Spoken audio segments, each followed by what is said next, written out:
JS education online channel के माध्यम से मैं जितेंद्र सिंह आज आपके लिए लाया हूं एक स्पेशल क्लास जिसके अंतर्गत हम भारत में जो शिक्षा का इतिहास है वो सारा कवर करेंगे।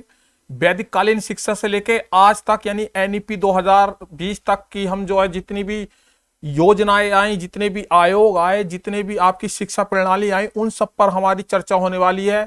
यहां से जो है आपका क्वेश्चन बनता है बीएड का, डीएलएड का और टेट में यहां से क्वेश्चन निकलते हैं। तो ये टॉपिक आपके कम से कम बीएड में 3-4 क्वेश्चन आपके करा सकता है, आपके 3-4 क्वेश्चन डीएलएड के आ सकते हैं और टेट में भी यहां से 4-5 क्वेश्चन बन सकते हैं। तो इस क्लास में आप एक बार कर लेंगे तो किसी किताब की या आपको किसी और क्लास की जरूरत नहीं होगी भारत की शिक्षा व्यवस्था को समझने के लिए। तो आइए शुरू करते हैं।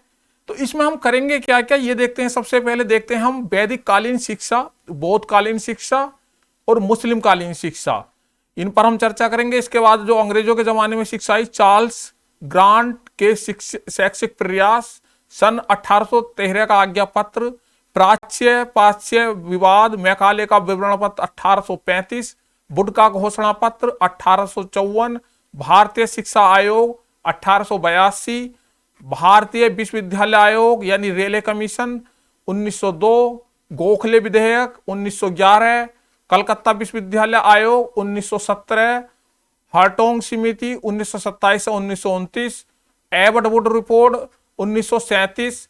इसके अलावा आपका जो बेसिक शिक्षा नीति यानी कि जो बुनियादी तालीम थी महात्मा गांधी की वर्धा योजना के नाम से जानी जाती है, उस पर चर्चा करेंगे। विश्वविद्यालय शिक्षा आयोग राधाकृष्णन कमीशन के नाम से जानते हैं 1948, माध्यमिक शिक्षा आयोग जो आपका 1952 से 1953 यानी मुदालियर कमीशन के नाम से जाना जाता है। यहीं पर हम यूजीसी की जो स्थापना हुई थी 1994 में। इसके अलावा हम माध्यमिक शिक्षा आयोग, मुदालियर आयोग आपका, और इसके अलावा जो आपका आता है राष्ट्रीय शिक्षा आयोग यानी कोठारी कमीशन। इन्होंने कोठारी कमीशन ने क्या क्या अपनी जो बताई थी उसके बारे में महत्वपूर्ण है। ये कोठारी कमीशन के आधार पर ही आपके राष्ट्रीय शिक्षा नीति 1968, राष्ट्रीय शिक्षा नीति 1986, संशोधित शिक्षा नीति 1992 और राष्ट्रीय शिक्षा नीति 1920। इसके अलावा नेक, NCET, तो जो भी टॉपिक हैं शिक्षा संबंधित उन सभी पर आज हम चर्चा करेंगे। इस क्लास में अंत तक बने रहिएगा और इस क्लास को ध्यान पूर्वक देखिएगा, आपके लिए बहुत महत्वपूर्ण